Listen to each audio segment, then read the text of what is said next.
Mondo again, back to read you The Wild Robot Escapes.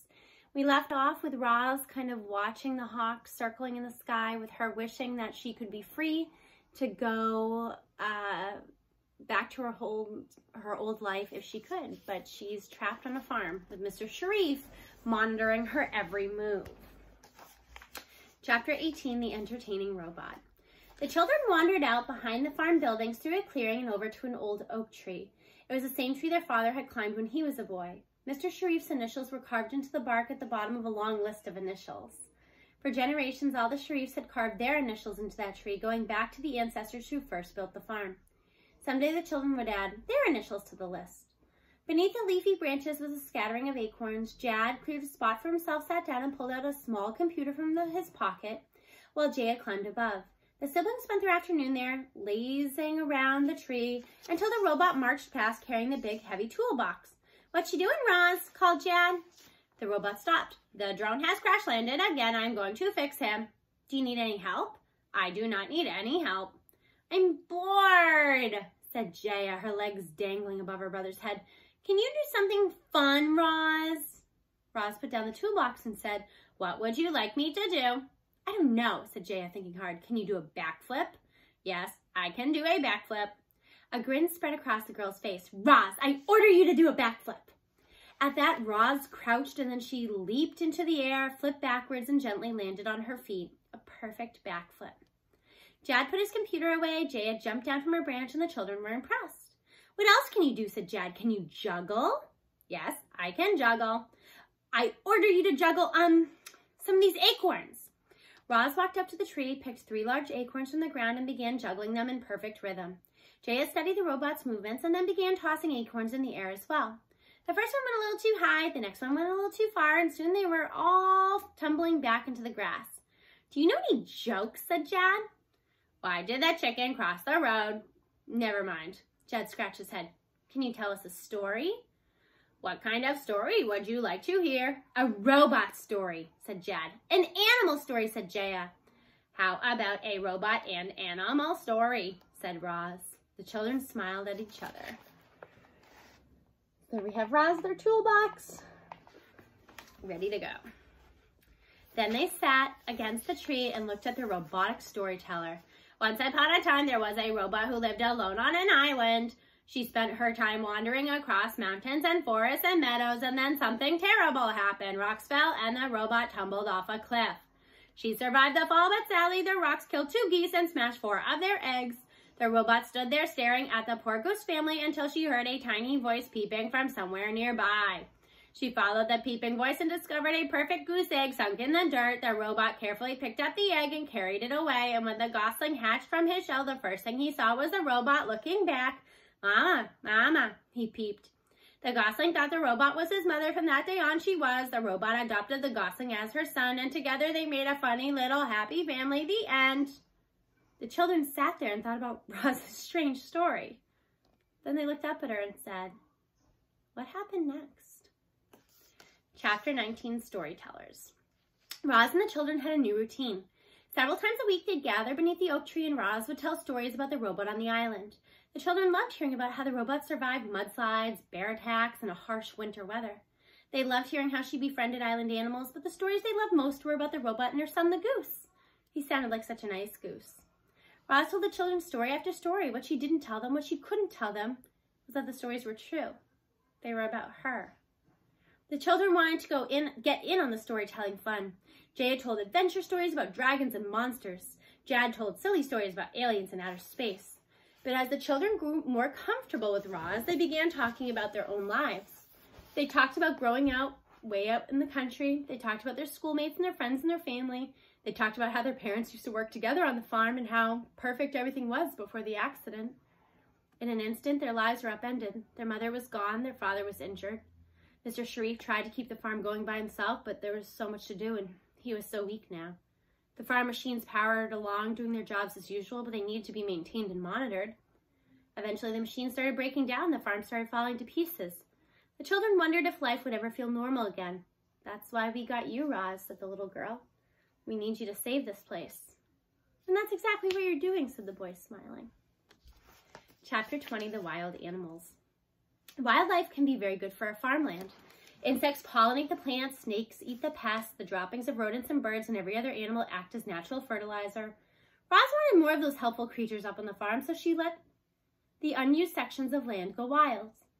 Up from the ground emerged native weeds, flowers, woody brambles, and the wild plants came wild animals.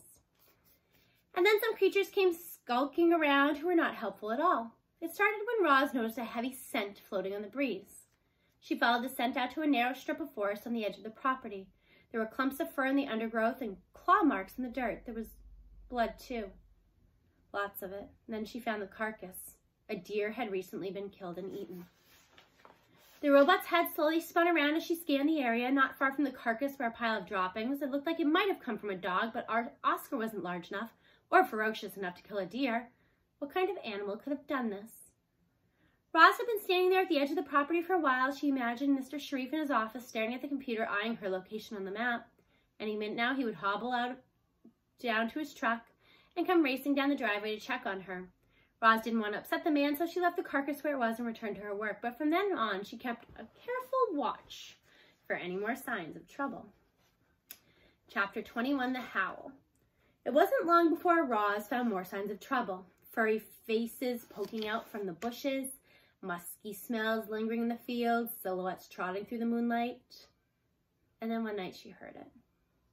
The low, menacing howl of a wolf. Chapter 22, The Wolves. The attack happened at dusk. 7 beastly shapes bounded over the fence and into the pasture. Old Annabelle had wandered off from the herd, and now she made an easy target. The herding machine saw the wolves coming and rolled in their direction, but the hunters were clever. They split up, darted past the clunky machine, and surrounded their target. The wolf pack was led by a large male. His name was Shadow, and it was easy to see why. He was quick and quiet and covered in dark fur, except for a long pale scar that streaked across his body like a comet. Shadow locked eyes with the cow, distracting her with a fierce gaze. And when his pack was in position, he said, "Attack!" The wolves lunged, snapping their jaws at the cow's skinny legs. Annabelle kicked and hollered, "Stay away from me, you brutes!" She was a big animal, but the wolves knew what to do. They kept biting her, kept taunting her, kept wearing her down.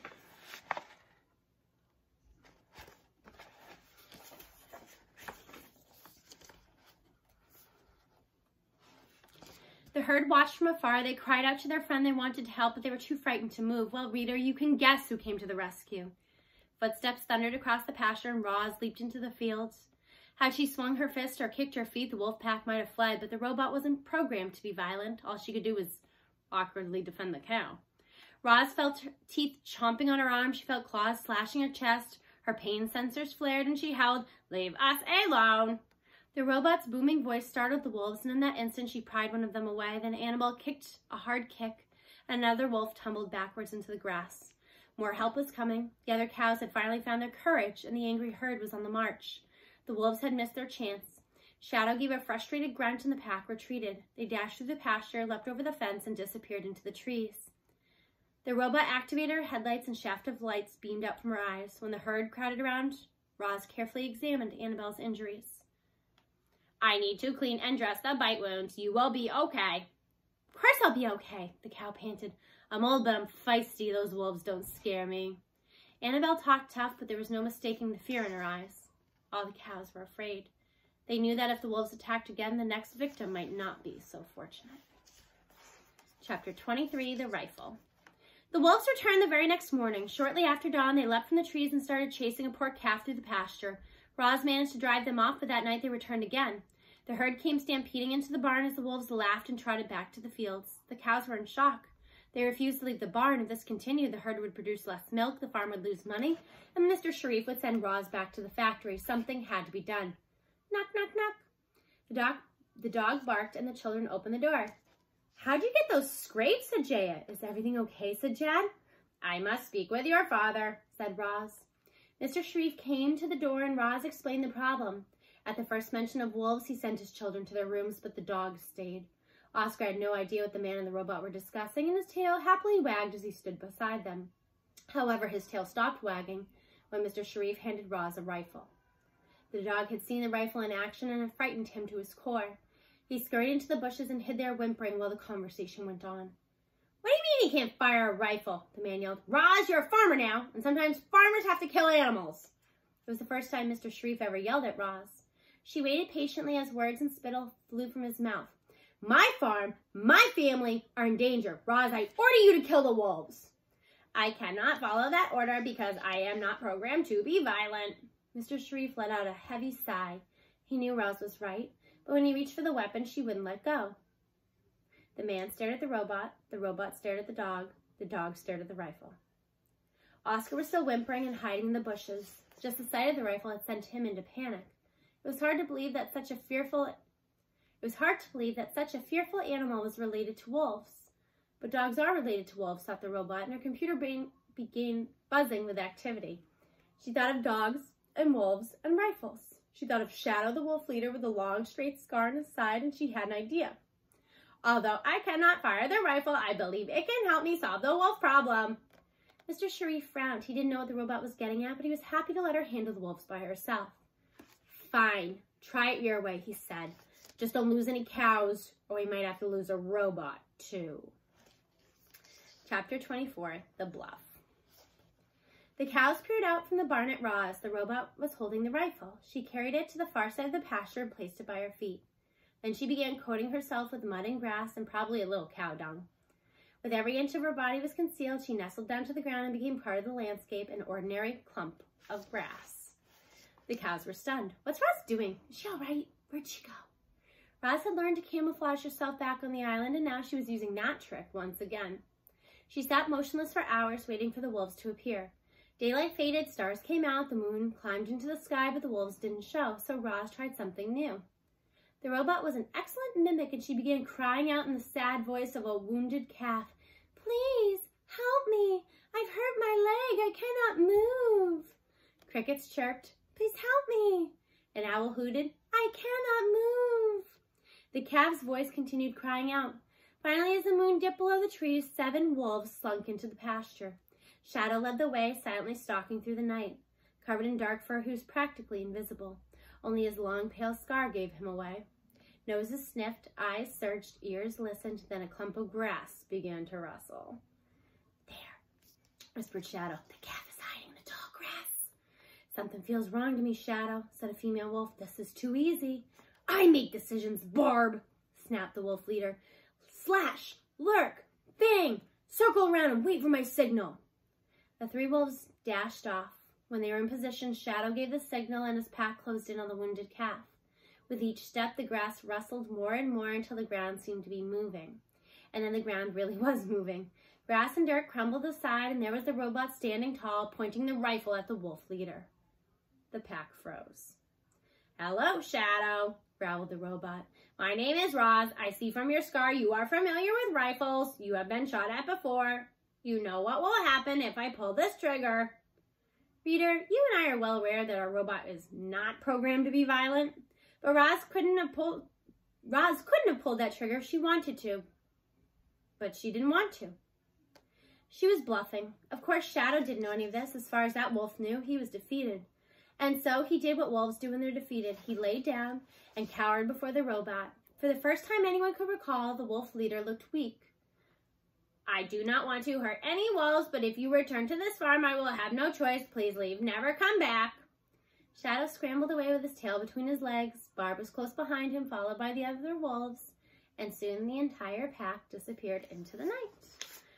So it seems like the problem is solved for now. Next time, we will read all about the summer. So the seasons are changing and Roz is staying on the farm longer and longer. We'll see if she's able to escape. See you soon.